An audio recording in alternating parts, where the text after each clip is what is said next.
Bueno, en primer lugar, disculpas por este pequeño retraso porque ha habido un inconveniente, pero ya estamos en condiciones de empezar.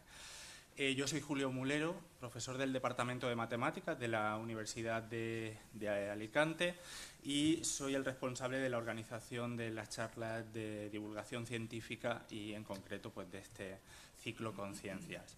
Disculpo también a Magda García, la decana, no puede estar porque está en el Día de la Química, así que presento yo el acto.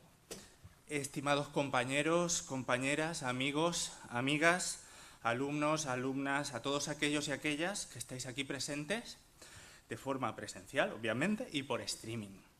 Gracias por acompañarnos esta mañana. La divulgación científica es, sin lugar a dudas, la puerta de entrada al mundo de la ciencia para la gran mayoría de científicos y científicas del futuro. La universidad es parte activa de este proceso. Los profesores y profesoras universitarias, más allá del día a día en las aulas, los laboratorios y los despachos, debemos salir a la calle porque es ahí, en la calle, donde están las personas que hacen posible nuestro trabajo de investigación. ¿Cuántas veces nuestros amigos y amigas, nuestros familiares, nos habrán preguntado, por ejemplo, en mi caso, ¿investigar en matemáticas? ¿Qué haces en el laboratorio, ¿no? En el caso, por ejemplo, de un químico, un biólogo. ¿Pero sirve de algo? Pues hay que explicarlo y hacer ver que nuestros esfuerzos no son en vano. Más allá de los beneficios sociales que fructifican en el avance de la sociedad, es así como los científicos y científicas devolvemos a la sociedad su inversión económica, de forma que se promueve una conciencia científica global y se fomenta el valor de la ciencia como herramienta de progreso. Más que un derecho, es un deber de la comunidad científica. La Facultad de Ciencias, con motivo de la festividad de San Alberto Magno, que hoy celebramos, y con el apoyo del Vicerrectorado de Transferencia, Innovación y Divulgación Científica, UADivulga, pone en marcha el tercer ciclo Conciencias, un ciclo dedicado a la divulgación de la ciencia. Hace ya unos años que la divulgación científica resuena con las palabras de Antonio Martínez Ron, periodista y divulgador científico. Sin ciencia no hay futuro. Pero déjenme que les diga que si esto es así, entonces concienciar es el camino. Muchas gracias por estar aquí y bienvenidos a Conciencias. El 14 de marzo de 2020, nuestro mundo entraba en parada. Nuestro trabajo y nuestra vida cambiaban irremediablemente. Las despedidas se sumaban en una lista interminable y parecía un adiós definitivo. Pero entonces, cuando todos y todas estábamos ahogados en el miedo y el caos, la ciencia emergió como un salvavidas de esperanza, arrojando luz sobre un pasadizo sin salida. Los fantasmas, sin embargo, acechaban y acechan por el camino. E hizo falta un gran esfuerzo para que la sociedad abrazara esa nueva luz.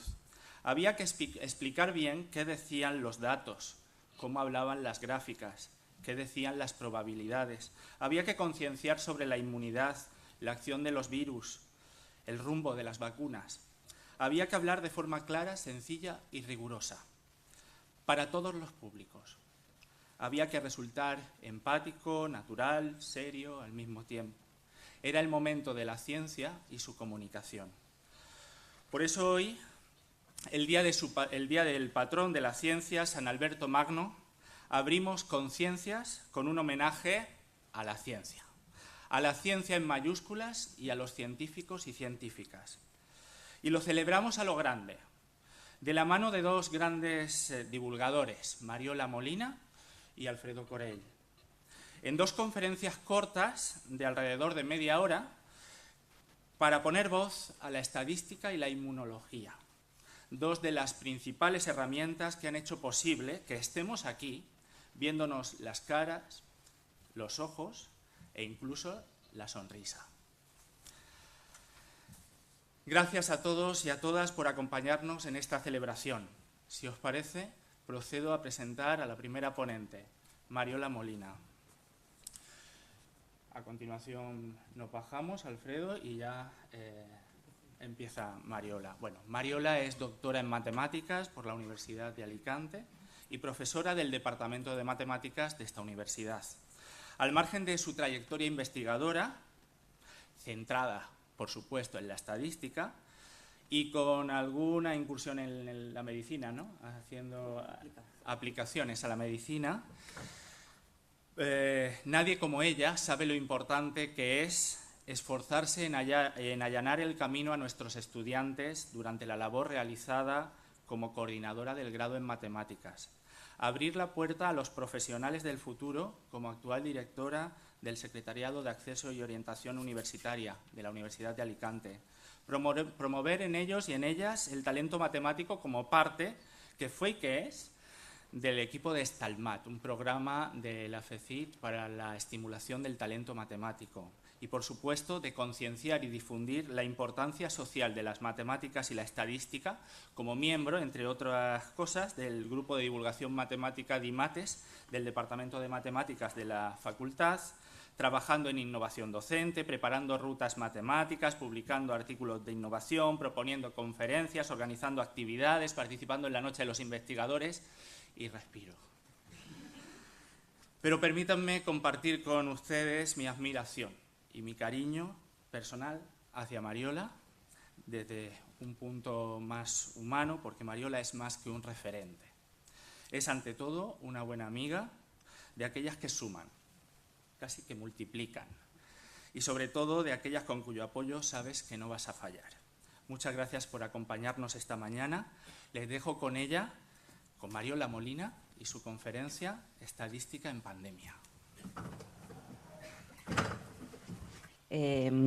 Voy a hacer uso del micrófono porque para mí es mucho más cómodo dar estas charlas de pie. No estoy acostumbrada ni a dar clases ni a hacer estas actividades sentada, ¿vale? Entonces, utilizaré el micrófono, espero que se oiga bien. Bien, muchísimas gracias, Julio, por la presentación. El cariño es mutuo y lo sabes. Cuando me propuso participar en una nueva sesión del programa de conciencias, pues no lo dudé, aunque luego me asusté un poco cuando sabía quién iba a ser mi compañero a sus pies. Yo he hecho muchas incursiones en divulgación, pero a nivel muchísimo más pequeño y no con tanta repercusión como mi compañero ponente en el día de hoy.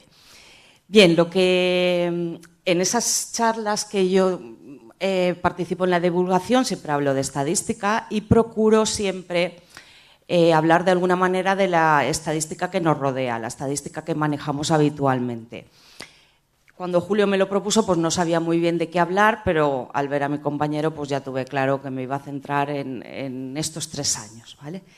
Tengo poco tiempo, entonces va a ser un paseo muy superficial, pero algunas cosas con las que desde fuera hemos convivido, ¿vale? Y que hay pues estadística detrás de ellas. El primer motivo es, no se ve muy bien la gráfica, pero es una gráfica que se puede obtener con la aplicación de Google, Google Trends, que mide las búsquedas más populares en Google en distintas zonas geográficas y en distintos periodos de tiempo.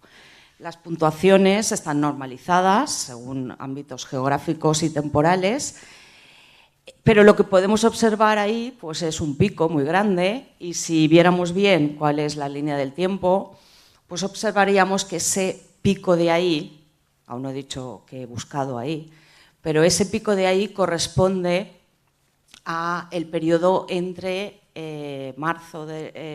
febrero 2020, mayo 2020.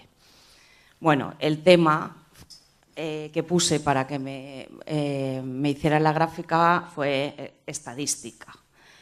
¿Qué significa eso? Pues alrededor de febrero, entre febrero y abril, tuvimos una necesidad importante de consultar conceptos, datos cosas relacionadas con la estadística. En esta aplicación se puede ver cuáles son las consultas relacionadas con el tema que has puesto. Además, se pueden poner varios temas para comparar esos resultados. Pero si vemos las consultas relacionadas con ese término, pues aparece coronavirus, que es la estadística, COVID estadísticas, COVID-19 estadísticas, ¿vale? Todo relacionado. Eso nos hacía ver pues, que efectivamente teníamos una gran necesidad de conocer la nueva situación en la que comenzábamos a vivir.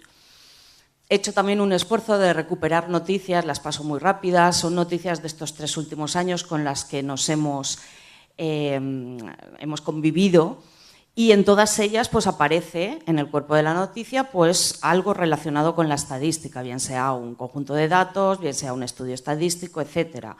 La declaración como pandemia del brote de coronavirus, la estrategia de diagnóstico, vigilancia, el Ministerio de Sanidad, primer ensayo clínico, en este caso para ver el contagio en sanitarios, la cronología que se produce del coronavirus, radiografía por edades de los fallecidos, datos. China publica el primer ensayo clínico, The Lancet publica un estudio sobre la vacuna rusa. También noticias económicas, caída histórica del PIB por el COVID, seguimos con datos, y un hospital de Madrid cuando detecta la primera variante de Omicron en España. Bien, estos ya los últimos, pues también el número de pacientes inmunizados o pacientes a los que se les ha puesto las dosis correspondientes de la vacuna. Y la última, que es de esta misma semana, donde explicaban los nuevos test de antígenos que te detectan tanto el COVID como la gripe. Bien, si en Google ponemos la palabra estadística y nos vamos a imágenes, pues obtenemos una cosa como esta, ¿vale? Gráficos estadísticos, gráficos que se han construido a partir de unos datos. Hay muchos tipos de gráficos, pero fundamentalmente se pueden organizar, según vemos ahí, pues en gráficos de barras, gráfico de sectores o gráficos de líneas, ¿vale? Fundamentalmente son así. Efectivamente, el desarrollo de aplicaciones gráficas pues hace que la visualización pues sea mucho más grande de lo que era hasta hace nada. Pero hay otros tipos de gráficos que también son útiles en algún momento. Aquí, por ejemplo, tenéis el gráfico que está construido con las palabras de todos los microrrelatos que en una edición del concurso de microrrelatos que organizamos desde la Facultad de Ciencias, microrrelatos matemáticos, en este caso en valencià, en la modalidad de valencià, donde cada una de las palabras tiene un tamaño proporcional a la frecuencia con la que salía en todos los microrrelatos. Este tipo de gráficos, si quisiéramos hacer un gráfico de barras con todas las palabras que salen, pues sería impensable, ¿vale? Porque no podríamos ponerlas todas, no tendríamos más que agrupar. También los gráficos polares o gráficos de rosa hablados a veces, que popularizó Florence Nightingale, aunque no fue la primera que los utilizó, pero sí que fue la que los popularizó y lo presentó como resúmenes de los datos que ella había obtenido fundamentalmente por mortalidad en los hospitales en la guerra de Crimea, que estuvo en el hospital de campaña. No tienen nada que ver con los gráficos de sectores que decía antes. Aquí lo que se presentan para presentar datos cíclicos. En este caso, la circunferencia está dividida en 12 partes, cada una representa los 12 meses del año, y las frecuencias se representan como radios, no como áreas. También los colores indican los distintos tipos de mortalidad. Los cartogramas para indicar también las frecuencias en distintos sitios geográficos, y luego estos que han sido muy populares durante la pandemia, que tienen la particularidad que en la escala vertical la escala es logarítmica, no es lineal. ¿Para qué nos sirve eso? Pues para poder comparar entre países.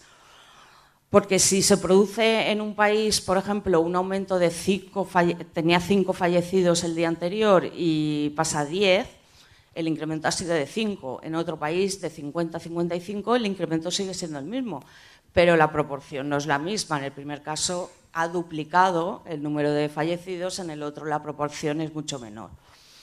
Entonces se utilizan estos gráficos para poder comparar y estos han sido súper habituales en la pandemia. Bien, dejadme que os presente 3 aplicaciones que también... Voy rápido.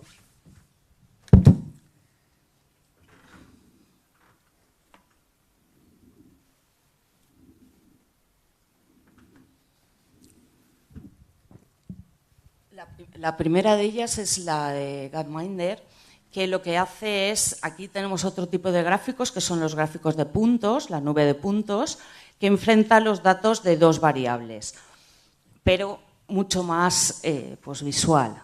Además, los puntos, las áreas de los círculos representan están en proporción a la población del país, se representan todos los países que tenéis en la columna de ahí, y se puede ver a lo largo del tiempo, en este caso es la renta per cápita frente a la esperanza de vida. Se puede ir viendo cómo van evolucionando en esas 2 variables los países y se puede analizar qué acontecimientos pasaron en cada momento para que esos datos vayan cambiando. Esta página te puedes bajar la aplicación y puedes hacer gráficos así con tus propios datos. Bien, luego simplemente comentar la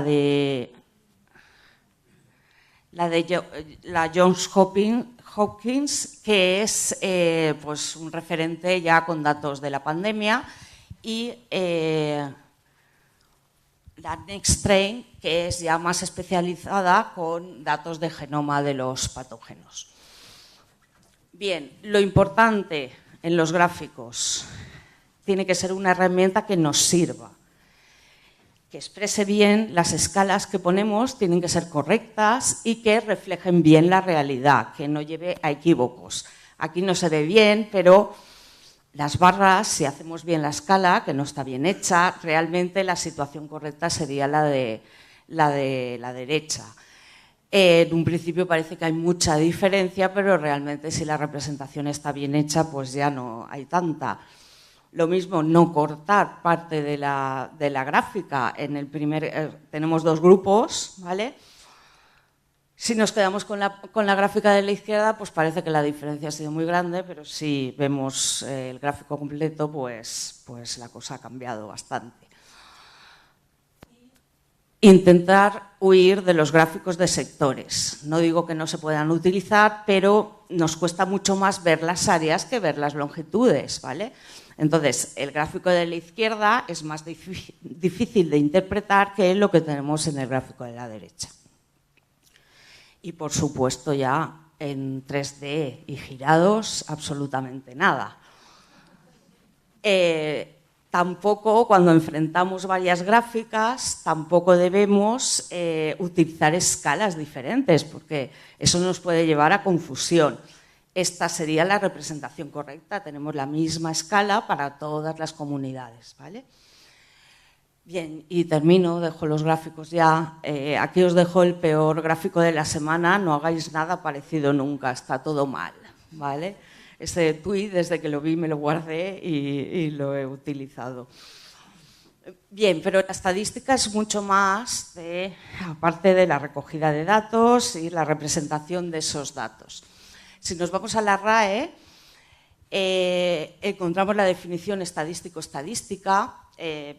Las 3 últimas son las referentes a la materia. Nos dice estudio de los datos cuantitativos de la población, de los recursos naturales e industriales, del tráfico o de cualquier otra manifestación de las sociedades humanas.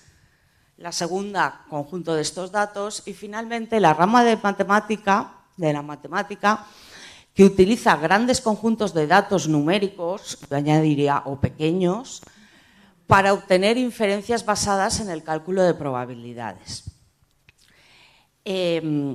Desde el punto de vista matemático es difícil dar una definición, pero podríamos decir que la estadística es la parte del método científico que mediante el análisis matemático nos permite obtener información sobre la realidad que nos rodea. Si pensamos en términos relacionados con la estadística, pues ahí os he puesto unos cuantos, pero saldrían muchísimos más. En cualquier caso, está presente en todos aquellos procesos en los que hay incertidumbre. Resumir también el proceso estadístico también es complicado. He hecho un esquema muy simple. En principio, nosotros queremos estudiar la realidad, el mundo que nos rodea. Tenemos una población, ¿vale?, que está formado por todos los individuos, donde tenemos unas variables que queremos estudiar. Es imposible obtener los datos de toda la población, entonces lo que hacemos es coger subconjuntos de esa población, que es lo que llamamos las muestras. Esas muestras, por supuesto, tienen que ser representativas de la población y es con lo que inicialmente vamos a trabajar. Con esas muestras se hace ahí ya interviene la teoría de la probabilidad para obtener cuáles serían esas muestras, pero en principio cuando ya tenemos los datos se hace un análisis descriptivo y exploratorio de esos datos que tenemos.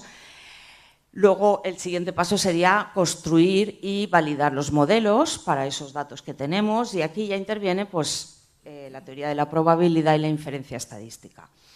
Finalmente, todos esos resultados obtenidos tienen que volver al contexto de donde han salido, ¿vale?, la explicación del estudio que queríamos hacer.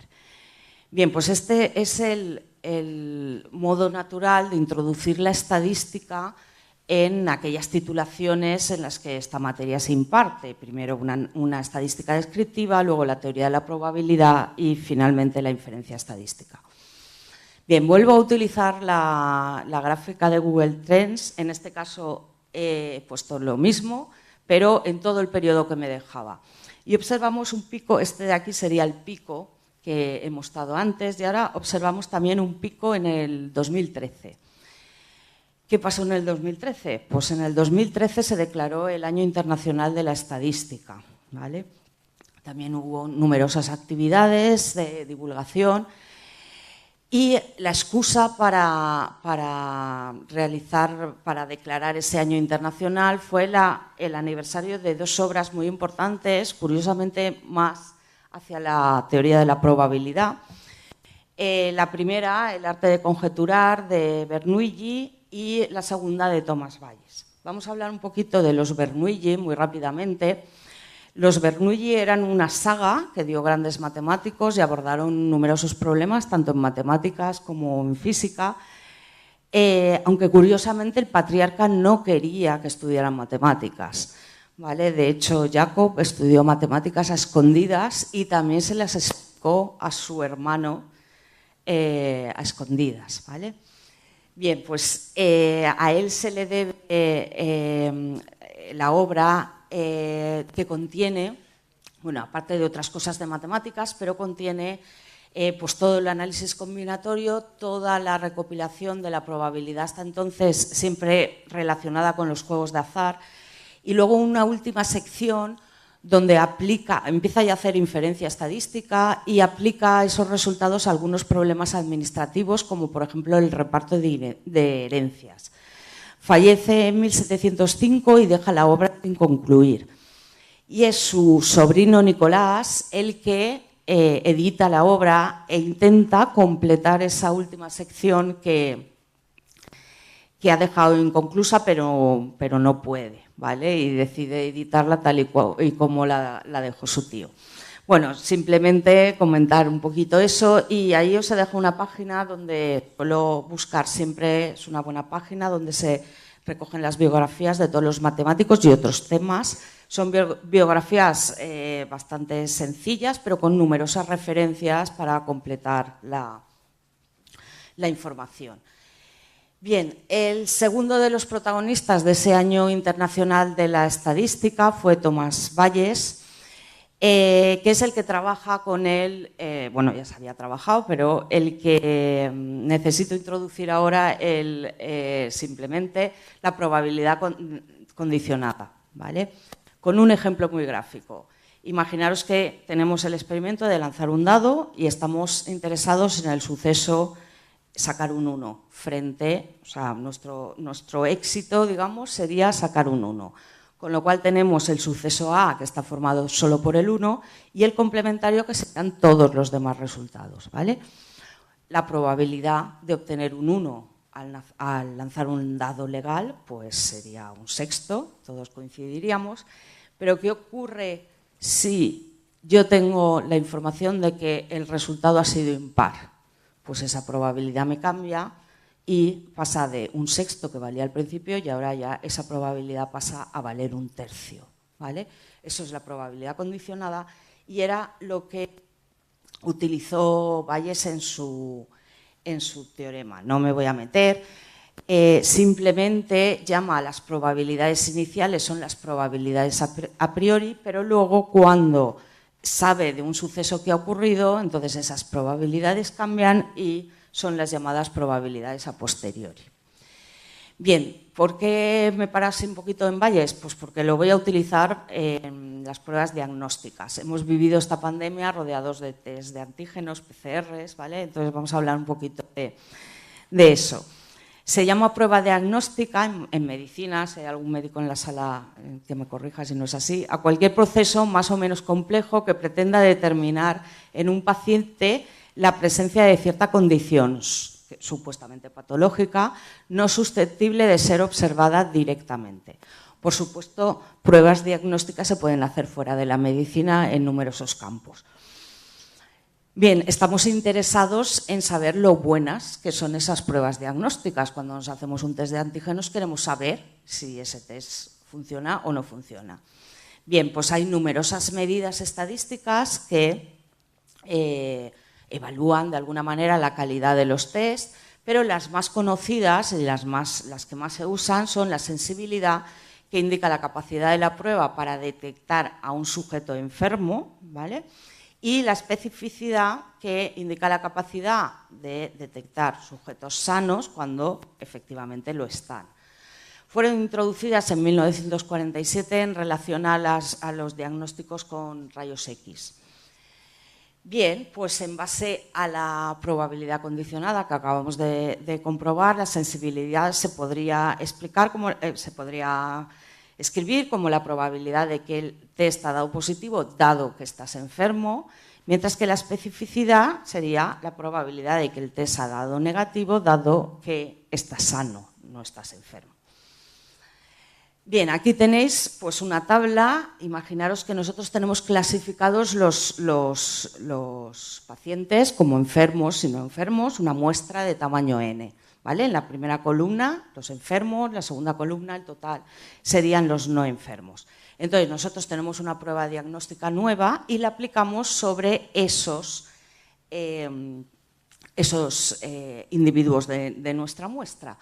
Entonces, puede pasar que la prueba dé positiva cuando realmente el paciente está enfermo, eso es correcto, es un verdadero positivo, pero puede pasar que dé positiva cuando el paciente no lo esté. Entonces, eso es un falso positivo. Y lo mismo pasa desde el punto de vista de los negativos. Puede ser falso negativo o un verdadero negativo. Bien, pues aquí tenéis la explicación de los verdaderos positivos y los falsos positivos y los falsos negativos, ¿vale? Muy gráfica. Está relacionado, lo de arriba que pone error tipo 1 y tipo 2, pues está relacionado con los contrastes de hipótesis en estadística, ¿vale? Pero viene al caso, ¿vale? Un falso positivo sería lo primero, decirle que está embarazado, y un falso negativo pues sería lo segundo, decirle que no lo está. Bien, pues en base a estas tablas, si tenemos estos datos, podemos calcular las sensibilidades, verdaderos positivos partido por verdaderos positivos más falsos negativos, que serían el total de enfermos, y lo mismo con los verdaderos negativos partido por el total de sanos, sería la especificidad. Bueno, aquí os presento, si veis los prospectos, este es un prospecto real de un test de antígenos, ¿vale? Que recoge la muestra, que no se sabe muy bien de dónde la ha sacado, pero bueno, recoge una muestra donde ha pasado, los enfermos están o sea, los pacientes están clasificados como enfermos y no enfermos en base a una PCR, ¿vale? Pasan el test y obtienen esos datos de ahí. Y en el prospecto mismo aparece que la sensibilidad es 92% y la especificidad 98%. Efectivamente, a partir de esa tabla se obtienen esos valores. Bien, pero podemos estar interesados no en el hecho de que saber si la probabilidad de que el test sea positivo dado que estoy enfermo, sino las probabilidades contrarias, es decir, dado que el test ha dado positivo, ¿cuál es la probabilidad de que realmente el paciente esté enfermo? Y lo mismo, si el test ha dado negativo, ¿cuál es la probabilidad de que efectivamente el paciente esté sano? Eso es lo que se llama el valor predictivo positivo y el valor predictivo de la prueba negativa, ¿vale? Bueno, pues podemos utilizar el teorema de Bayes para calcular estos valores, porque precisamente es lo que hacía el teorema de Bayes, cambiarnos el orden de los sucesos, ¿vale? Entonces, si conocemos la prevalencia, que es la probabilidad de estar enfermo, conocemos la sensibilidad y la especificidad, pues solo hay que hacer cuentas para realizar esos cálculos y, por ejemplo, en un ejemplo donde la prevalencia sea 0,15, la sensibilidad del 90% y la especificidad del 95%, pues tendríamos el valor predictivo positivo de 76% y el valor predictivo negativo del 98%. Ojo, porque en estos valores, fijaros que la prevalencia tiene una importancia máxima. Valores pequeños de prevalencia hace que los valores predictivos positivos sean muy bajos, ¿vale?, frente a los otros, y al contrario cuando la prevalencia sube. Bien, en estadística no es usual dar solamente la estimación puntual de los parámetros que tenemos. Realmente estos parámetros que acabamos de presentar son proporciones, sino que lo que se hace es dar un intervalo de confianza. No me voy a meter en ellos porque tiene mucho que explicar, pero lo que sí que es necesario para construir estos intervalos de confianza es conocer las distribuciones de probabilidad. Una distribución de probabilidad pues marca el comportamiento que siguen unas variables. Y en este caso tengo que introducir a Gauss y su distribución normal, ¿vale?, que tenéis ahí. La figura que aparece ahí es un doodle que le dedicó Google en uno de sus aniversarios de nacimiento, y ahí se puede ver pues todo lo que consiguió, ¿vale? Es un buen resumen de toda su trayectoria. En primer lugar, en 1801 se observó un asteroide desconocido que era Ceres. Se pudo observar muy poco tiempo porque lo tapó el Sol. Entonces todos los científicos de la época se pusieron a calcular cuándo volvería a aparecer, cuándo sería visible de nuevo y dónde aparecería. Bueno, pues el que tuvo éxito en esa predicción fue Gauss, que realizó los cálculos de las órbitas y los errores que cometía y acertó perfectamente en la predicción. Lo debajo es el polígono regular de 17 lados que a los 19 años consiguió construirlo con regla y compás. Si me voy a la derecha tenemos arriba la referencia a todo su trabajo y todas sus investigaciones en el campo de la física, astronomía, electromagnetismo, etcétera, porque trabajó durante muchos años hasta su muerte en el observatorio de Gotinga. Y finalmente, bajo, hace referencia a las congruencias, ¿vale? Las relaciones que guardan dos números son congruentes y solo si su diferencia es múltiplo. Es congruente módulo n si su diferencia es múltiplo de Sn. Utilizó ya ese símbolo porque decía que los números que verificaban eso eran casi iguales. No eran iguales, pero eran casi iguales.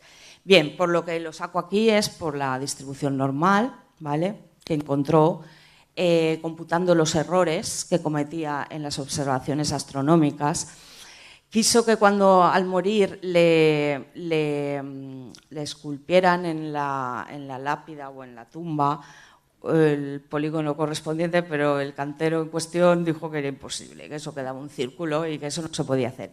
Sí que consiguió, en su ciudad natal tiene una estatua y ahí sí que está la figura, y recojo pues lo que pone allí: al magnífico pensador que reveló los más ocultos secretos de las ciencias, de los números y del espacio, y quien penetró en las leyes de los fenómenos naturales del cielo y de la tierra y los hizo servir a la humanidad. Ha pasado la historia como el príncipe de las matemáticas. Bien, esta es, por tanto, es la distribución normal, súper utilizada en virtud del teorema central del límite, muy habitual en estadística, pero presento ahora al siguiente personaje, que era William Shelley Gosset. Bien, Gosset hizo estudios de matemáticas y de estadística, de matemáticas y de química, y desde pronto empezó a trabajar en la Guinness, ¿vale? en la industria cervecera en Dublín, en la Guinness. Entonces enseguida se dio cuenta que él necesitaba realizar cálculos estadísticos para el control de calidad de sus cervezas. Pero observó una cosa. La segunda de las figuras que podéis ver ahí es una placa que aparece actualmente donde está ubicada la Guinness, y abajo es una placa conmemorativa en la ciudad en la casa donde vivió un montón de años, ¿vale? Si veis en la de abajo, veis una forma de una distribución que nos recuerda mucho a la normal. Es muy parecida, pero no es la normal. Gosset, con sus experimentos, se dio cuenta de que, como trabajaba con pocas muestras, o sea, con tamaños de las muestras reducidos, se dio cuenta que las colas, ¿vale?, los extremos de la distribución normal, no se ajustaban exactamente a lo que él tenía. Entonces, publicó los estudios correspondientes y no solo consiguió, y esa es la distribución T de Student, tuvo que publicar sus resultados por problemas con la empresa. Tenían prohibido era como una revelación de secretos. Entonces publicó todos sus trabajos con el seudónimo de Student. Ya se ha pasado la historia, la T de Student es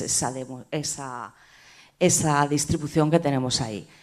Cuando el número de datos es pequeño, se aleja, pero cuando el tamaño de la muestra es suficientemente grande, pues es exactamente la distribución normal.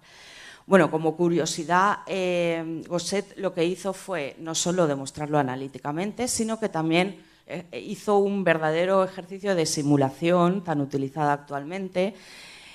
Consideró los datos de la longitud del dedo corazón, creo que era de la mano izquierda, de 3.000 presos, porque entonces había una tendencia a decir si esas medidas del cuerpo estaban relacionadas con la criminalidad. Entonces consiguió los 3.000 datos de esas medidas, los apuntó en tarjetitas, ¿vale? Y luego los mezcló para considerar muestras aleatorias, ¿vale? De esos datos consiguió 750 muestras de tamaño 4, ¿vale? Y comprobó empíricamente que efectivamente sus resultados se distribuían de esa manera. Bien, termino ya. Simplemente quería pues introducir de manera súper rápida y súper superficial pues todos los modelos que se han ido haciendo durante esta pandemia, ¿vale? Todos los matemáticos que han estado trabajando en modelos que expliquen pues un poco el comportamiento de la pandemia, ¿vale? Ahí tenéis el modelo SIR básico, susceptibles, infectados, recuperados, ¿vale? Con muchas suposiciones que enseguida veremos que hay muchas cosas que no cuadran con lo que hemos vivido. Ahí consideramos que tenemos una población fija, ¿vale? Que no hay nacimientos, no se incorpora nueva gente, y todos los miembros de la población o son susceptibles o están a infectarse o están infectados o ya se han recuperado. Hay otro que serían los fallecidos, ¿vale? Pero en principio los metemos como los recuperados porque entendemos aquí que no vuelven a infectarse, cosa que sabemos perfectamente que no. Pero simplemente es para presentar, ¿vale?, cómo funcionan este tipo de modelos. Vale, pues es un modelo en ecuaciones diferenciales de esa forma, ¿vale? Se construyen con las tasas del paso de uno de los a los otros. Aquí tenéis la solución de ese modelo. He puesto beta igual a 1,5 y gamma igual a 0,1 y cómo funciona. En principio, todos somos susceptibles, ¿vale? No hay nadie. Bueno, empezamos con un contagiado. Todos somos susceptibles, empezamos con un contagiado, entonces se van infectados, se sube, va bajando la curva de los susceptibles, mientras que la de los recuperados, conforme nos vamos contagiando, pues vamos yendo recuperado y al final todo en este modelo, todos estamos recuperados, ¿vale? Hemos pasado todos por la enfermedad y nos hemos recuperado. Recordad que los fallecidos estaban ahí dentro también. Bien, de esto os hablará Alfredo ahora enseguida. Simplemente el número básico de reproducción, que es la media de susceptibles que son contagiados por un único infectado, ¿vale? En este modelo ese valor se puede calcular como el cociente de los dos parámetros, si bien computar esos números pues es una tarea, ¿vale?, a la situación real, pues una tarea muy complicada. Bien, entonces nuestro objetivo, ¿qué será? Cuando ese número es menor que 1, entonces no hay problema, ¿vale? La enfermedad, ahora eso os lo explicaré mucho mejor, irá desapareciendo. Entonces el objetivo con la vacunación o con las medidas de confinamiento, ¿vale?, es que las tasas que aparecen ahí pues disminuyan o aumenten según nos interese, ¿vale? Entonces, por ejemplo, podemos meter en el modelo la proporción de personas inmunizadas, ¿vale? Metemos rápidamente en el modelo y con esto podemos conseguir cuál es la proporción mínima que necesitamos vacunar, ¿vale?, para conseguir bajar ese número a que sea menor que 1. Entonces, ahí tenéis, en este modelo, tenéis la curva que marca eso. Abajo están representados los R0s. Fijaros que cuando estamos en un R5, pues ya necesitamos el 80%, ¿vale?, de vacunación. Estamos hablando, por ejemplo, el sarampión tiene un R0 entre 12 y 18, pues imaginaros la proporción que necesitamos para conseguirlo. Bueno, y aquí abajo os pongo la gráfica que está sacada de la tercera de las páginas que os he indicado al principio, donde están las distintas variantes que han ido apareciendo a lo largo del tiempo. Ahora ya todo lo que tenemos es Omicron, lo que refleja ahí. Entonces, en la primera parte de pandemia se estimaba un R0 de entre 2 y 3. Luego, con la llegada de Delta, ¿vale?, por lo que he podido ver, pues ese número sube considerablemente y ahora en Omicron pues parece que es mucho mayor, ¿vale? Con lo cual el porcentaje que necesitamos pues es mucho mayor. Pero en cualquier caso lo que quería presentar, pues que estos modelos se utilizan para modelizar estas situaciones, ¿vale? Y se pueden introducir, se pueden ir complicando a medida que las necesidades de las situaciones pues vayan cambiando. Pues nada más, esto era lo que os quería contar un poco y muchísimas gracias por vuestra atención.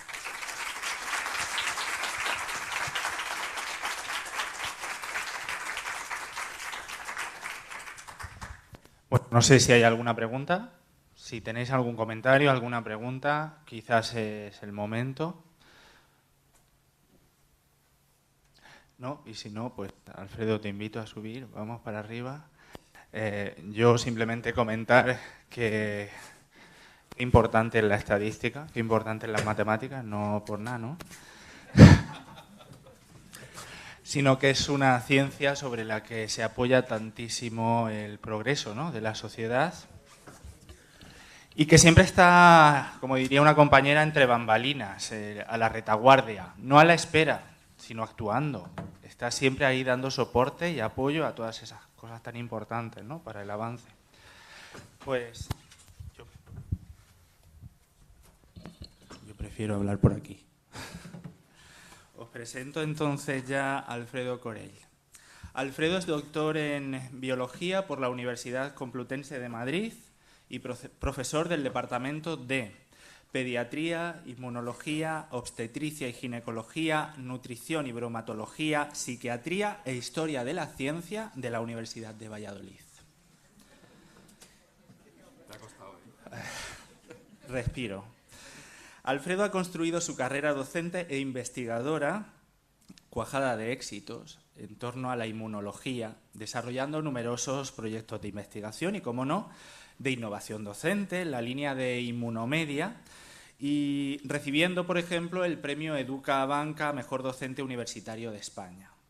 Pero lo que le ha convertido realmente en una figura de repercusión y de referencia en medios de comunicación han sido sus apariciones en programas de televisión como La Sexta Noche, Horizonte, Informe COVID o Espejo Público. Qué pena, ¿no?, que tengas que salir en la tele para tener repercusión. Un científico debería tener repercusión solo por su propia labor. Desde esos programas se ha dedicado a concienciar sobre lo que hablábamos antes, el comportamiento del virus, el funcionamiento de las vacunas y la importancia de la vacunación. Por toda esta labor, hace un año, casi justamente un año, porque fue el 12 de noviembre de 2021, recibió el premio CSIC Fundación BBVA de Comunicación Científica. En las labores de gestión universitaria pues también destaca su cargo como vicerrector de Innovación Docente y Transferencia y Transformación Digital en la Universidad de Valladolid. Sin embargo, pues también, al margen de todos sus logros profesionales, quiero destacar de Alfredo su gran compromiso con la diversidad, con la causa LGTB, que reivindica de forma colectiva y, por supuesto, personal. Nada, no quiero alargarme, su presentación podría ser también para respirar de vez en cuando, pero prefiero que hable él y muchísimas gracias, Alfredo, es un honor que nos acompañes esta mañana. Les dejo con él, Alfredo Corell, y su conferencia, La revolución de las vacunas COVID-19. Sí. Sí. Sí, ahora sí. Muchas gracias, Julio, por invitarme a este Conciencias y muchas gracias a todos por estar aquí hoy. Cuando me invitó, pues yo también tuve miedo de enfrentarme con una estadística, porque esto no es fácil. Así que, pero la estadística nos ha ayudado tremendamente durante la pandemia. Y lo que yo quería contaros hoy es un poco, aparte que no he contado desde que estoy en Alicante, que he hablado de todo, en esta ocasión es hablar de inmunología, que es lo mío, que de esto hasta el momento no habíamos hablado. Bueno, sí, hemos hablado de la docencia de la inmunología, pero no de cosas de inmunología. Tengo que abrir la presentación porque yo me he bajado aquí muy torero.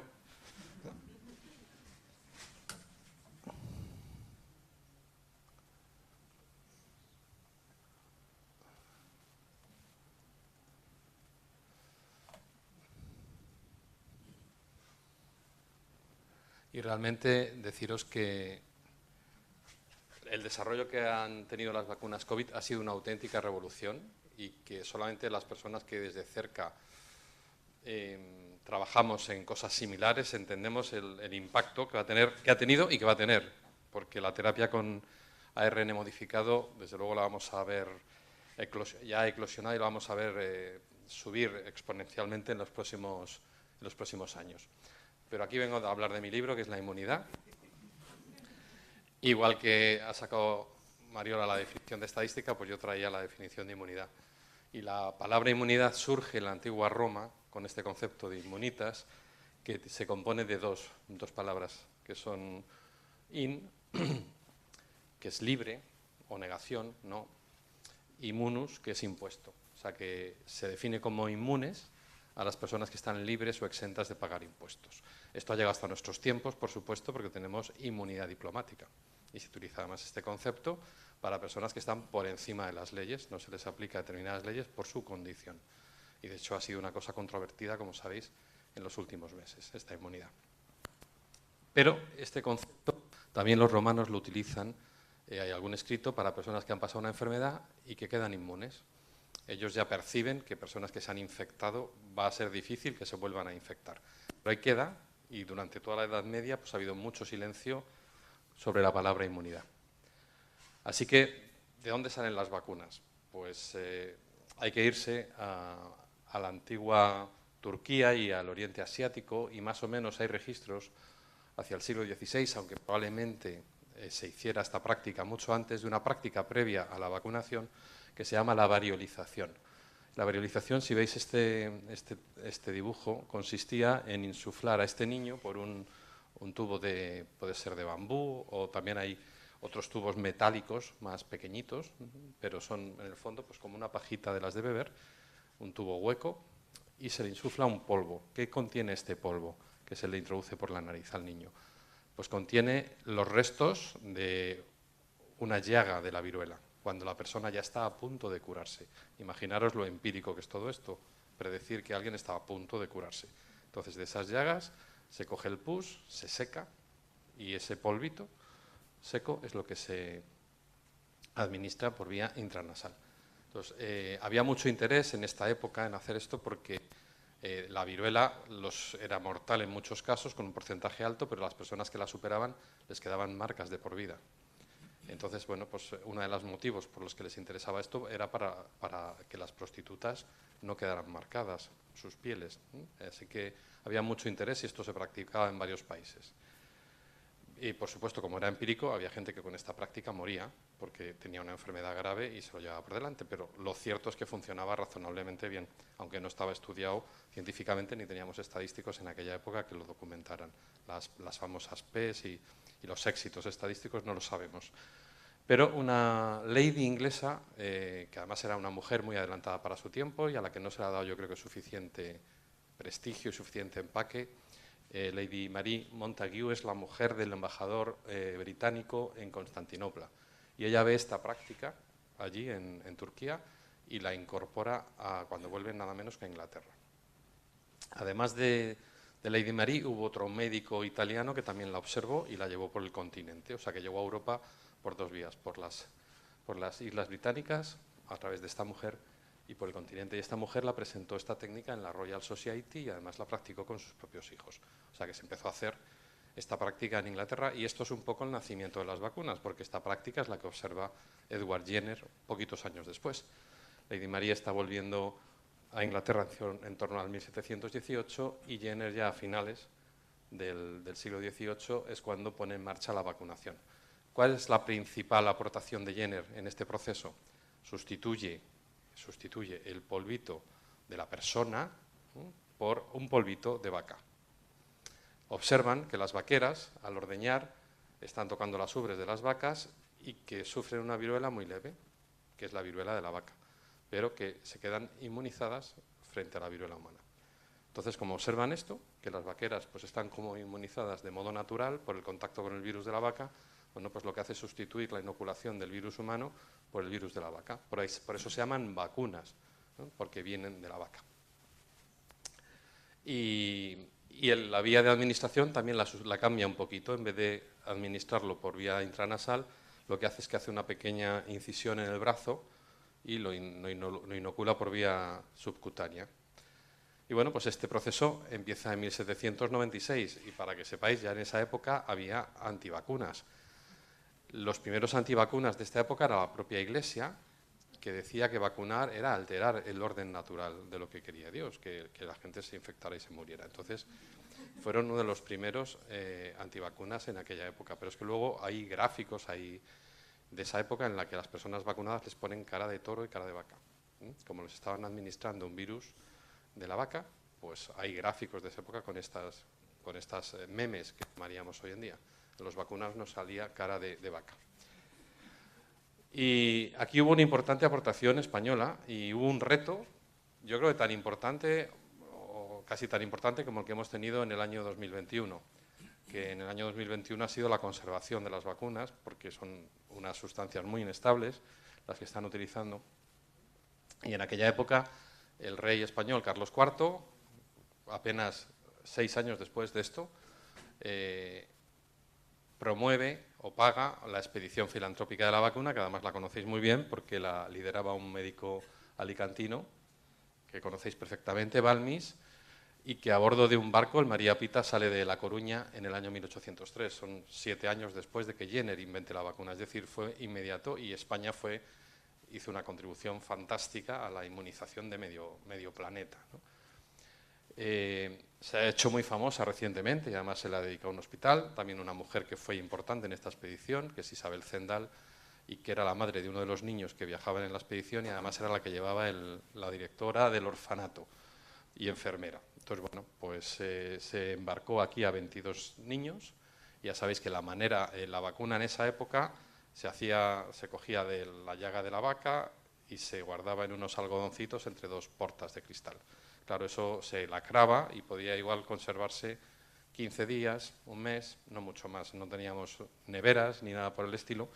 Y entonces, ¿cómo se transporta el virus de la vaca? Pues se transporta con personas a las que se les va vacunando. Se les va vacunando y el niño infecta a otro niño y se hace con niños huérfanos, lo que hoy en día probablemente no pasaría ningún comité ético.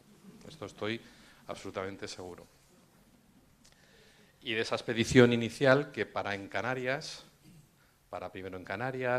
luego en San Juan de Puerto Rico, y ya llega al continente en Venezuela. Y a partir de esa expedición inicial hay muchísimas expediciones que lo llevan pues eso, hasta Arizona en el norte, lo llevan hasta la punta de Chile, abajo del todo de América del Sur, y luego incluso llegan a llevarlo hasta China. O sea que se hizo una vacunación masiva a todo el planeta y, insisto, esto es una hazaña española que probablemente no se le ha dado la suficiente impacto a nivel histórico. Otros países habrían hecho ya muchísimas películas y aquí, bueno, pues han empezado a llegar ahora recientemente algunas cosas al respecto de la expedición de Balmis. Pero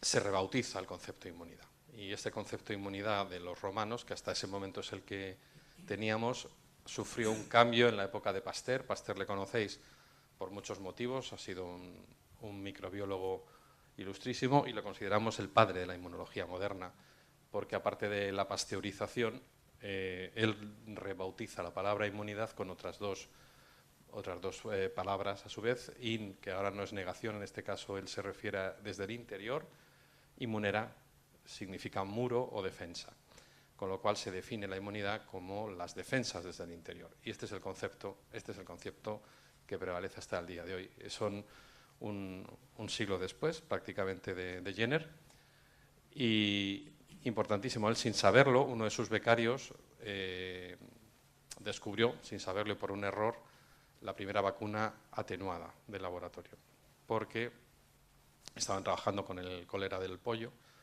y se fueron de vacaciones. Entonces el becario se le olvidó a aquellos cultivos pararlos o lo que fuera y se quedaron creciendo sin echarle ningún alimento durante 15 días. Entonces cuando volvió y Pasteur le debió pedir que hiciera los experimentos, el becario no dijo nada y los hizo. Y claro, durante 15 días sin alimentar las bacterias estaban exhaustas, se habían atenuado, con lo cual descubrieron indirectamente la vacunación atenuada. Y luego Pasteur, bueno, pues puso en marcha muchísimas vacunas él mismo.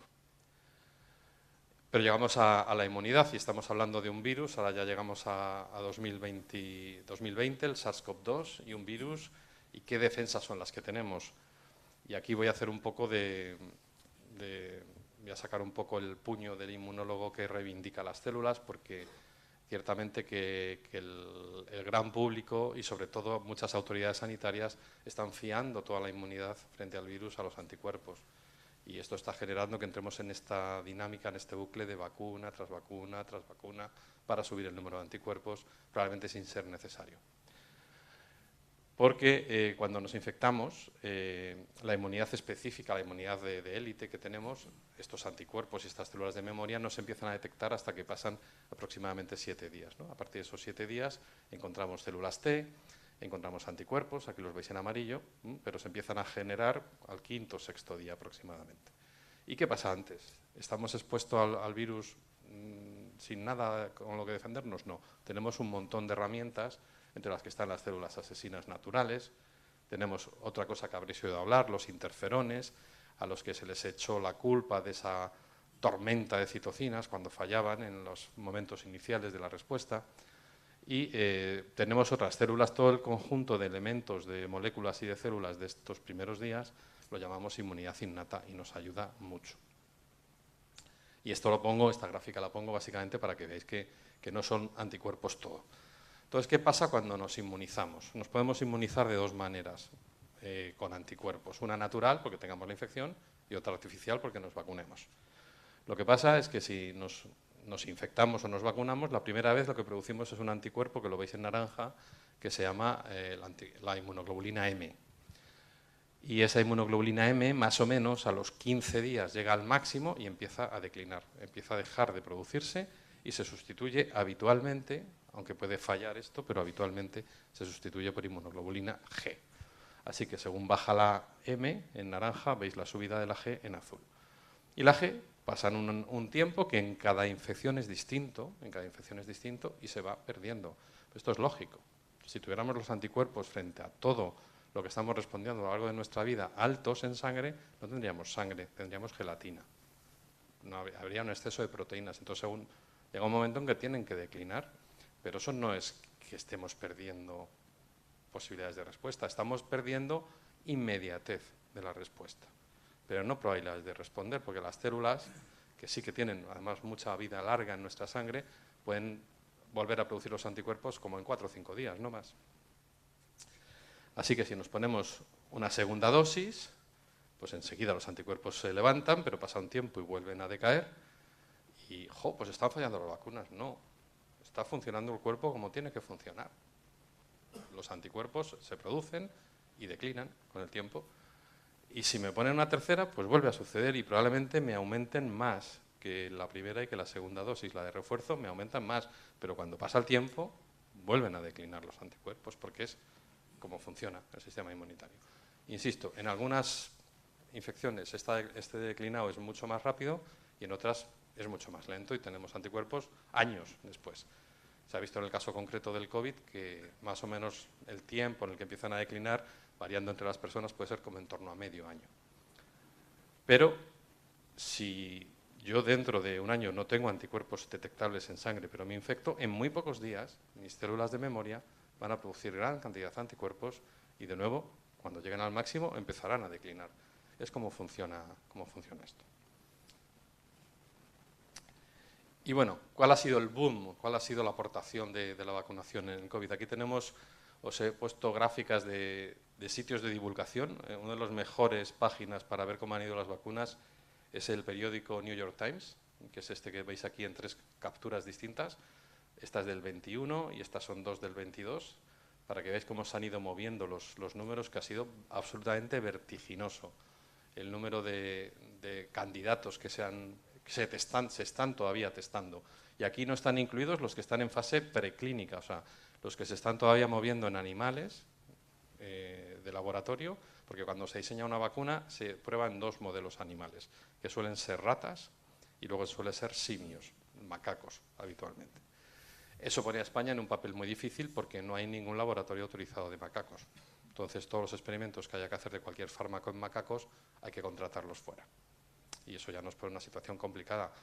Y a mí que no me digan lo que quieran, pero en 2 años se podía haber montado un laboratorio de macacos en España perfectamente, un animalario de macacos. O sea, si queríamos invertir en eso, era una opción. Probablemente no se han atrevido por grupos animalistas, pero salvo que cambien las cosas, cualquier fármaco, antes de llegar al hombre, tiene que pasar por ratones o ratas y por macacos. Y de momento esas normas, que yo sepa, tienen pocas papeletas de que las cambien. Y ya cuando llegan a ensayos en humanos hay 3 fases, que habitualmente son fase 1, fase 2 y fase 3, y que veis que con el COVID se han hecho fases fusionadas. Las administraciones han permitido que se controlen varias de las fases de modo simultáneo. En la fase 1, básicamente, lo que se pone de manifiesto es que es segura, se hace en un grupo muy pequeño, que es segura, que no hay efectos secundarios adversos graves, que no hay fallecimientos, por supuesto, y se suele ajustar la dosis. En la fase 2, habitualmente, lo que se ve es que el efecto que se consigue es óptimo, es decir, que si lo que queremos es inmunizar, conseguimos células o conseguimos anticuerpos. Y finalmente, en las fases 3, lo que se hace es a gran escala y se sigue vigilando la seguridad y la eficacia. Una vez que ya han pasado las 3 fases, se presentan a las agencias de los medicamentos, que las autorizan o no, y luego ya las aprobadas pues empiezan a distribuir. Y en este camino pues hay algunos que se caen por algún motivo, porque no han tenido eficacia, porque han sido tóxicas, por el motivo que haya sido. Así que bueno, veis cómo estábamos en mayo del 21, cuando estábamos ya vacunándonos en España. En mayo del 21 ya nos habíamos puesto las 2 dosis de las vacunas y en ese momento estaban 8 vacunas aprobadas a nivel mundial y en este momento 12, que seguramente no lo he mirado ayer, pero seguramente tengamos alguna más. En cuanto a los tipos, ¿qué tipos de vacunas se han manejado? Pues en este gráfico vemos 4 grandes tipos, aunque luego veremos una subdivisión mayor. Se han manejado las clásicas, que son las que tienen el virus completo. Virus completo atenuado o inactivado. Atenuado es lo que le pasó a Pasteur, que por error ha dejado de crecer. Esto se puede conseguir cultivando ese virus en otros animales. Os diré que en el caso del COVID se está experimentando, pero de estas no ha llegado ninguna al uso público, porque da miedo. O sea, el principal miedo de un atenuado es que la persona, una vez inyectado, revierta al virus natural y produzca la enfermedad. Entonces, en el caso del COVID no hay ninguna en uso atenuada. Por lo tanto, las de virus completos que se están usando son las inactivadas. Son virus que de modo químico o físico les rompen el ADN, el ARN en este caso, y ya no se reproducen, así que se inocula el virus completo con todas sus proteínas, pero ya no se va a reproducir. Estos, los que más las han desarrollado, han sido China, ha sido también India, ha sido también Cuba, son países con, digamos, recursos más limitados en algunos casos, donde cultivan el virus, le dan el tratamiento físico-químico y lo dejan muerto. Y es la más fácil, digamos, de preparar, la más sencilla y la que se ha utilizado más veces en la historia, en el pasado. Y son las que veis en color azul clarito. Entonces, de las que están en uso, como veis, hay un buen número de vacunas de virus inactivados. Otras clásicas son las de proteínas. Se purifica una proteína del virus y es lo que nos inoculan. Normalmente no nos inoculan la proteína sola, hay que acompañarla de sustancias que potencian el sistema inmunitario, que se llaman adyuvantes. Y esto ha sido muy controvertido también en la historia porque algunos de los adyuvantes han sido sales metálicas, con lo cual su uso podía producir efectos adversos. Ya en este momento las que tenemos en España no hay mercurio, no hay aluminio, pero puede haber algún otro metal en algún caso. Entonces, bueno, pues cuantos menos adyuvantes, mejor. Para que os hagáis una idea, se ponen más adyuvantes cuanto mayor edad tenemos. Así que la de la gripe, por ejemplo, de ancianos, lleva muchos adyuvantes para que potencie mucho las defensas, porque los ancianos con la edad pierden, su sistema inmunitario pierden potencia. Así que de proteínas, en España llegó Novavax, que se fabricó en Galicia, pero no sé si se ha puesto mucho, creo que no se ha puesto demasiado, y bueno, pues veis que son las que están en rojo. Y aquí estaría también la española de la empresa IPRA, porque se ha hecho de proteínas, además con una novedad que ha sido la primera en hacerlo, aunque no ha sido la primera en que se inocule, y es que han juntado 2 variantes del virus en el mismo producto. Yo creo que la Agencia Europea del Medicamento aquí está retrasándola a propósito, esta vacuna, porque a mí me parece que sería muy interesante para todos los reacios a inyectarse ácidos nucleicos, porque aquí no podrían decir me están inyectando un material genético, están haciéndome terapia génica, son proteínas, y con vacunas de proteínas nos llevamos vacunando muchísimos años sin ningún problema. Entonces yo no sé por qué se está reteniendo, pues se está reteniendo, que parece al infinito. En junio tenía que haber salido y estamos en noviembre. Tercer tipo de proteínas, los vectores virales. Las de vectores virales que se están distribuyendo son las de adenovirus. Los adenovirus son unos virus de los catarros, que los tenemos muy comunes, y también son virus del ojo. Las conjuntivitis por adenovirus se pegan cuando entremos en la sala, alguien lo tenga, se lo pega a todos los compañeros, y si llega a una casa, pues toda la familia. Se pega rapidísimo. Es un virus que es muy común, hay más de 100 especies, 50 humanas, 50 en primates, y se ha utilizado el esqueleto del adenovirus y se le ha metido el gen de la proteína S del coronavirus. Y de esas, pues aquí nos han llegado AstraZeneca, que además ha sido la vacuna más solidaria de todas, porque la diseñó la Universidad de Oxford y renunció a explotar la patente. y además la empresa AstraZeneca renunció a ganar con esta vacuna hasta que no se acabara la pandemia, con lo cual la está vendiendo a precio de coste, no está ganando beneficios con la vacunación y a pesar de eso, o a lo mejor justo por eso es a la que le han ido todas las críticas y se la han tumbado. También es de este grupo la vacuna de Janssen, con la que nos engañaron desde el minuto 1, porque sabíamos que era de 2 dosis, a pesar de que la vendieron como una dosis, porque una dosis de Janssen es lo mismo que una dosis de Sputnik, no de AstraZeneca. AstraZeneca usa un adenovirus de chimpancé, por eso quizá da un poco más de reacción. Janssen y Sputnik, que son las otras conocidas de este tipo, utilizan adenovirus humano. Y la de Sputnik es un diseño muy bonito, porque son 2 dosis con distinto adenovirus. Con esto lo que se potencia es que lo común a las 2 dosis sea lo que más se potencie, que es el coronavirus. Entonces el esqueleto, que en una es un adenovirus y en el otro es otro adenovirus, pasa más desapercibido para el sistema inmunitario y se refuerza la acción contra lo común. Porque os podéis imaginar que si nos inyectan un adenovirus, también reaccionamos frente a adenovirus. Y por último, las que veis en naranja, son las de ácidos nucleicos, que son las de ARN y ADN. Y ADN no ha llegado ninguna a Europa, pero sí que hay alguna ya circulando en India, si yo no me equivoco. En India hay un gran laboratorio de vacunas, es un país con mucha pujanza en este campo. Y la de ADN es muchísimo más interesante que la de ARN por la estabilidad. El ADN lo podríamos conservar a temperatura ambiente, mientras que el ARN es súper frágil y es lo que ha obligado a ponerlo. Una fue a menos 25 grados y la otra a menos 75. Ahora la han mejorado y ya creo que a menos 25 se conservan todas, pero aún así no podemos pensar en países que no tienen electricidad en una conservación a 25 grados bajo cero. Es absolutamente imposible. Eso es lo que ha hecho que esta vacuna no sea una vacuna solidaria, las de ARN. Y aquí tenemos todas las vacunas que están en circulación y en cuántos países se están inoculando. Y como veis, AstraZeneca es la más inoculada en más de 185 países, un poco se fue su forma de nacer, y Janssen casi en 100 países también se ha inoculado. Luego ya van las indias y las chinas. En cuanto a las de ARN, pues Pfizer-BioNTech es la más inoculada de todas, más de 160 países, y Moderna pues ha llegado a más de 100 países también. Y en las de proteínas, Novavax, que aunque ha llegado tarde, bueno, pues ya se ha inoculado en más de 30 países.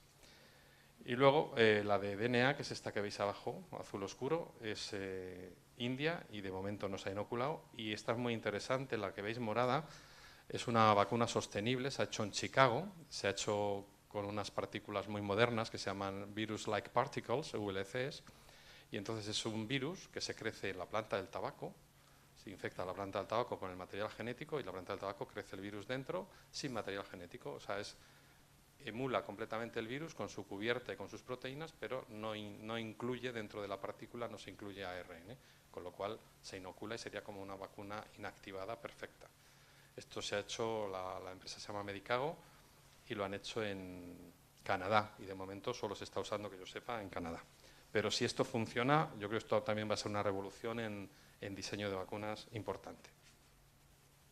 Bueno, ¿y cómo se ha conseguido esta contracción en el tiempo? De que esto nos han criticado hasta la saciedad, de que en vez de 10 años se han hecho en 10 meses, ¿no? Y los científicos os habéis visto aquí diciendo, a ver cómo explico esto, ¿no? ¿Cómo se ha conseguido esto? Se ha conseguido por muchos motivos. El primero es el dinero. O sea, se ha inyectado una cantidad de dinero en el desarrollo de esta vacuna como jamás nunca antes se había hecho para ninguna otra. Y el segundo es la cooperación internacional. Estos dos ya explican muchísimo. Los científicos, y lo sabéis muy bien, hasta hace 2 años llevábamos a los congresos lo que ya estaba publicado y no soltabas ni prenda de lo que estabas haciendo en el laboratorio, para que no te lo copiara nadie. Bueno, pues ya sabéis que se han puesto de moda desde el año 2020 los preprints, benditos y puñeteros preprints, porque esto hacía que viéramos todos de minuto cero lo que se estaba haciendo en cada laboratorio del mundo, pero a veces se publicaban en preprint cosas que eran nefastas y que luego no llegaban a ningún lado, y tú, por el afán de estar al día en todo, yo por lo menos me las he visto hasta las 4 de la mañana estudiando preprints que luego se caían a los 3 días, ¿no?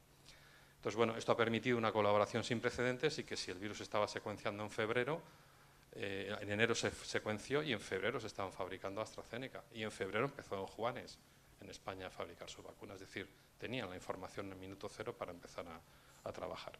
Así que esas dos cosas importantísimas. Luego, Como os decía, las agencias reguladoras han permitido que este desarrollo habitual en 3 fases, en el caso humano, se pudieran combinar. Y otra cosa importantísima es el dinero que se ha invertido, es que hasta que no sale en la fase 1, 2 y 3 normalmente no se fabrica a gran escala. Con lo cual eso inviertes casi otros 2 años más en esperar esto. Aquí se ha fabricado a gran escala durante las fases 1, 2 y 3. A coste asumido por los gobiernos. Esto es otra de las críticas que ha habido a las farmacéuticas de que no asumían el coste de que no funcionaran sus productos. Esto los gobiernos lo pagaban y si el producto no valía, se tiraba. Pero la farmacéutica no perdía el dinero. Así que esto se hizo aquí. Y luego también importantísimo es que las comisiones reguladoras, sobre todo las 2 grandes, la FDA y la europea, han hecho los informes en tiempo récord y sus expertos han revisado los ensayos en tiempo récord, nos han quedado en una carpeta a la espera del año que viene. Se han hecho en días, en semanas. Así que sumando todo esto es lo que hemos permitido, lo que es nuevamente 15 años o más, concentrarlo en 10 meses. Y bueno, las vacunas ya las he explicado y quería hablar de la del RNA, que ha sido la gran revolución, es la primera vez que se han traído y quería explicarlo con mis elementos habituales, pero no me he traído el baúl con las maquetas. Y os voy a presentar en primicia un vídeo del curso masivo de vacunación que tenemos preparado y que estamos justamente rematando ahora en estos días en Alicante. Y este vídeo es donde explico con mis elementos cómo se hacen las vacunas de ARN. Vais a ver que no está editado en formato de lo como salen en las teles, sino que sale un poquito más oscuro, pero yo creo que se verá bastante bien.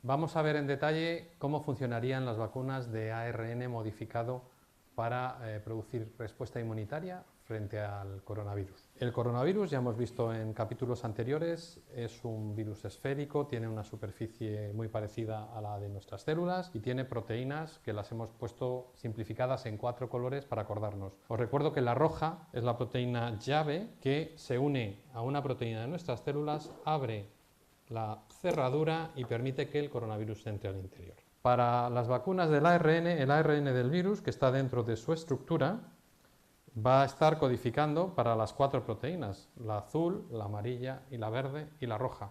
Entonces justamente lo que vamos a hacer es lo que acabo de hacer, romper la parte roja y solo utilizar la parte roja, que es la que codifica la proteína S, que es la que entra en nuestras células. Este RNA no se puede utilizar directamente porque es muy inestable, hay que modificarlo. Para que aguante un poquito mejor se introducen unos vehículos que son nanopartículas de grasa, de lípidos, que van a permitir primero que se estabilice, y ya sabéis que estas vacunas hay que conservarlas a 20 bajo cero, 80 bajo cero, y esta estructura exterior es exactamente igual que la superficie de nuestras células, por lo tanto se fusiona y el RNA puede entrar directamente a la célula. Bien, ¿y ahora qué hace el RNA dentro de nuestra célula? El RNA dentro de nuestra célula utiliza una maquinaria que es el retículo, donde hay estas estructuras que son traductores de la información y que son los ribosomas. Pasa por este túnel de traducción y este material genético RNA va a ser traducido a proteínas.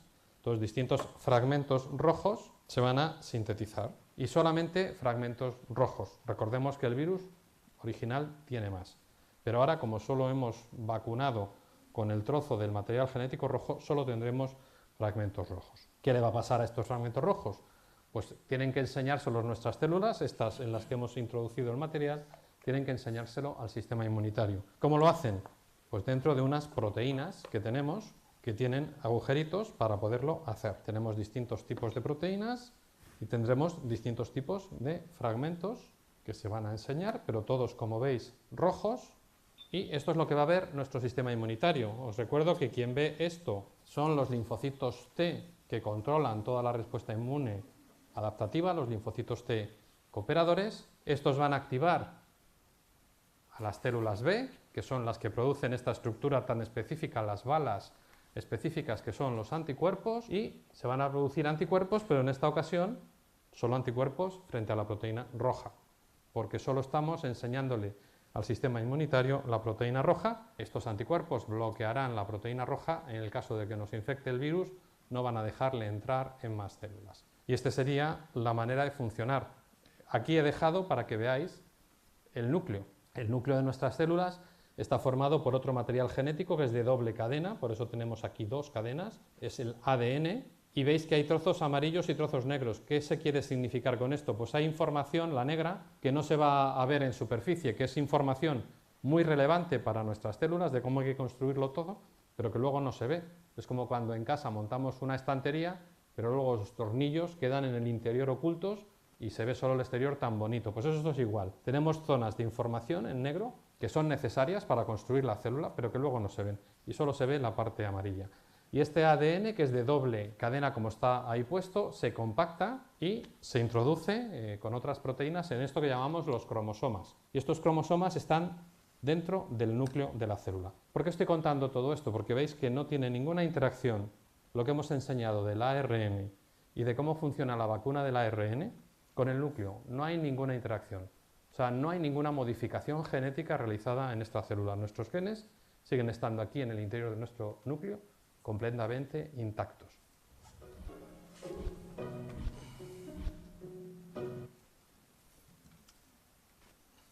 Bueno, pues este es un poco el funcionamiento, y ahora por dar algún detalle más, estos ARNs modificados, lo primero es que se le incluyen sustancias en el extremo 5' y en el extremo 3', que son los dos extremos del ARN para que aguante, pero además, si se nos inyectara el ARN tal cual, con esas modificaciones en los extremos, se producirían respuestas muy fuertes de células T, pero no se producirían muchos anticuerpos, y justamente al modificar y cambiar una de las bases nitrogenadas, que es la uridina, se cambia, entonces se pueden conseguir unos vectores mucho más inmunogénicos y que producen más cantidad de anticuerpos.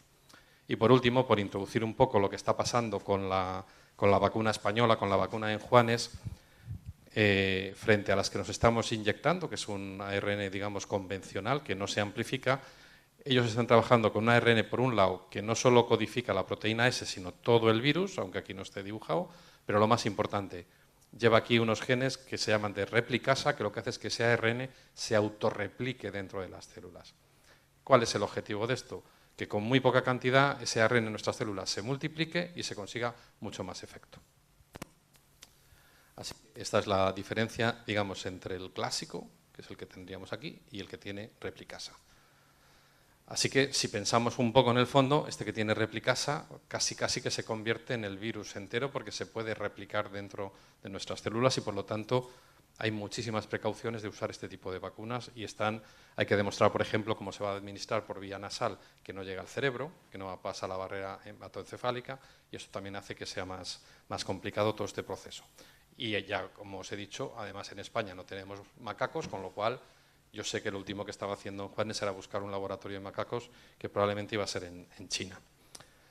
Bien, esta vacuna, esta gráfica simplemente la pongo para que veáis el agradecimiento que tenemos que tener a todas estas personas. Son decenas de miles de personas que han participado en cada uno de los proyectos. Estos sí que son los conejillos de India, los que han hecho las fases 1, 2 y 3. Se han hecho fases 3 con datos, con números nunca jamás hechos en otros fármacos, es decir, que se han hecho con mucha seguridad. Y esta gráfica es la gráfica de la esperanza. Esta gráfica salió publicada en el New England Journal of Medicine en diciembre de 2020. Y yo cuando vi esta gráfica, sinceramente lloré. Porque esta gráfica, y luego si quiere Mariola nos la cuenta un poco más, lo que significa son los datos de evolución de los dos grupos. El grupo que está con placebo es el grupo azul y el grupo que está con la vacuna es el grupo rojo. Y a partir del día 14-15 veis que el número de incidencia de COVID en los dos grupos se separa de modo estadísticamente significativo, y luego con los datos de los que han tenido la enfermedad y no han tenido la enfermedad antes y después de cada dosis es donde se calcula que esta vacuna tiene una eficacia del 92%. Esta es la gráfica de la vergüenza. Estos son datos de noviembre de 2020, es decir, todavía no se estaban inoculando las vacunas y se estaban precomprando. Y entonces aquí vemos como Canadá había precomprado para 10 veces su población, Reino Unido y Australia para 5 veces su población, la Unión Europea y Estados Unidos para el triple de sus poblaciones correspondientes. y por supuesto había países que están muy por debajo de tener, y los que no salen aquí, que no habían comprado ninguna. Y para conectar un poco con Mariola y terminar, traía la inmunidad de rebaño, que ha sido una cosa muy vapuleada a lo largo de la pandemia, si era interesante calcularla, si no lo era. Ella nos ha puesto la manera de calcularla con el número de crecimiento reproductivo básico del virus, y este número de crecimiento reproductivo básico del virus, que muy simplemente es las personas a las que cada persona más o menos puede contagiar, en los primeros momentos, con la primera variante, se calculó entre 2 y 3. Que eso además es un número muy variable por zonas geográficas. No es la misma situación en España que en otros países. Pero bueno, entre 2 y 3. Si nos ponemos en la peor, 3. Así que el número reproductivo, o sea, la inmunidad de rebaño sería 1 menos 1 partido por 3, y 1 partido por 3 es 0,3, y 1 menos 0,3 es 0,7. Esto nos lleva al 70% que se dijo en los primeros momentos que necesitábamos de población vacunada para conseguir inmunidad de rebaño. Y inmunidad de rebaño es el número de personas que tienen que ser inmunes para que la enfermedad no corra de unos a otros e infecte a personas sin inmunizar. Ahora vamos a verlo en un gráfico.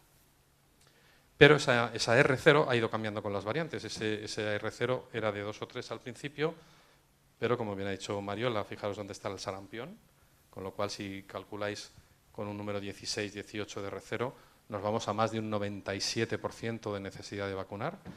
La variante Delta se fue a un 8 y la variante Omicron ya está por encima de 14, con lo cual estamos con unas necesidades de vacunar a toda la población, básicamente para detener la transmisión, es decir, es ya inalcanzable inmunidad de rebaño, pues tendríamos que vacunar al 100%, prácticamente. Y aquí veis perfectamente cómo este es el modelo del sarampión, como con una inmunidad de rebaño que necesita un 96%, y en España tenemos, de hecho, ese 95-96% vacunado, entonces aunque nos llegue un individuo infectado, no se expande la enfermedad. Ya se consigue tenerla bastante por encima del 75%, pero no totalmente, y con un 95% es cuando se bloquea. Así que bueno, con esto termino. Quiero dar las gracias a mis maestros en los artes de la docencia, de la Complutense, a mis maestros en la inmunología, en el Hospital 12 de Octubre, y a mis maestros en la divulgación. Muchas gracias.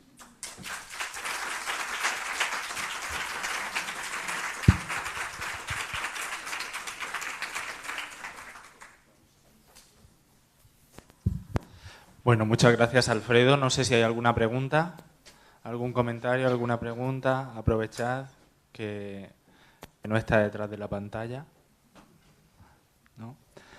Pues si os parece, le cedo la palabra a Magda, que es la decana de la Facultad de Ciencias, y clausuramos el ciclo. Muchas gracias, Alfredo, por visitarnos, es un placer, y muchas gracias, Mariola. Buenos días. Pues yo en primer lugar quiero agradeceros a todos que hayáis venido a estas charlas. La Facultad de Ciencias ha organizado muchas, como sabéis, muchas actividades con motivo de la festividad de San Alberto, y me alegra, ¿no?, que bueno, quizás hemos hecho demasiadas y no da tiempo a que vayamos a todas. De hecho, por eso no he venido a la inauguración. Quiero agradecer a Alfredo y a Mariola las interesantísimas, de verdad, y buenísimas charlas. Me alegro mucho finalmente de haber podido venir, porque hubiera estado muy triste de habérmelas perdido. La Facultad de Ciencias lleva preparando muchas conferencias de este ciclo Conciencias desde hace años, y también por eso quiero agradecer a Julio el trabajo que hace, buscando siempre con pinzas a los mejores de toda España. Esto es una labor que de verdad le tenemos que agradecer, porque en la facultad somos muy conscientes de que la divulgación es importantísima realizarla. Sabemos que estamos en una universidad moderna, no medieval, que se quedaba el conocimiento atrapado dentro de sus paredes. Aquí tenemos que todo el conocimiento que generamos tenemos que transferirlo a la sociedad. Pero ser un buen profesor, ser un buen investigador, ser un buen gestor y ser un buen divulgador, eso es muy, muy, muy complicado, muy difícil de conseguir. Y aquí tenemos a Mariola y tenemos a Alfredo, que nos han demostrado que han cumplido esas 4 patas que tiene esa mesa de un buen profesor. Bien, pues por eso les reitero las gracias también a Julio, y deciros que tenemos mucho más programado. Ahora mismo os invitamos a la 1 en el bar de ciencias, en la cafetería de ciencias, a las cervezas típicas del día de San Alberto. Después tenemos la comida que realizamos siempre. Esta tarde es la graduación, pero la semana que viene volvemos a tener muchas actividades programadas. Los días 24 y 25 hay aquí en este salón de grados una serie de ponencias que van a realizar los investigadores de nuestra facultad, especialmente los jóvenes, que nos van a presentar qué líneas están haciendo en la investigación. Además de eso, hemos programado una serie de charlas muy interesantes. Vamos a hablar, aquí está, he visto antes a Sonia, sí, está aquí Sonia, que nos hablará sobre la investigación animal. También Salvador Segura, y no me salía a decir Martínez, Salvador Segura también nos va a impartir una charla de matemáticas, Josefa Antón, ¿verdad?, también al día siguiente, y Carlos Briones también estarán con nosotros, así que aunque no vayáis a exponer ninguna charla de vuestras líneas de investigación, no solamente porque estas pueden ser interesantes pues para conocer qué hacen nuestros compañeros en la facultad, además de eso pues para escuchar también charlas que también pueden ser interesantes de diferentes disciplinas. Y seguimos, porque la facultad en divulgación no para en todo el año, o sea, estas dos me acuerdo en este momento, pero tenemos muchas más cosas programadas. En la página de la facultad lo podéis encontrar siempre y tenemos durante todo el año. Bueno, pues que lo paséis bien, ya no me enrollo más, que lo sigáis, por favor, veniros a tomar unas cervezas allí. Yo sé que hace muy mal tiempo, pero claro, eso no lo podíamos prever. Y aunque estaba previsto desde hace una semana, pero ya no iba a anular las cervezas, vamos a tomarlas como podamos allí y vamos a estar juntos un ratito, ¿vale? Muchas gracias.